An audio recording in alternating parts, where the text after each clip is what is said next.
Mupfaso, ubwo niho buri umwe mu watumye umugabo wawe abayeho nk'umukubuzo? Kuko umukubuzo niwo naho buri munsi urara mu nzu yawe ushobora no gukubura inzu y'umubanyi. Ngira urakuze kugira utabora ico mvuze, ariko reka nce ku mayange bikunze nshagagure kugira bikunde untahure.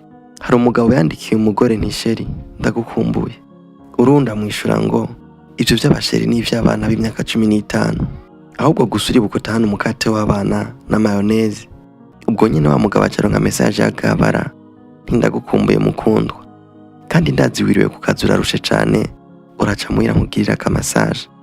Simbandanije ivyakurikiye, ariko muri izo message zibiri urumva iyo umugabo yatanguye kwishura, naho yabanje guca imbere yo kugera muhira.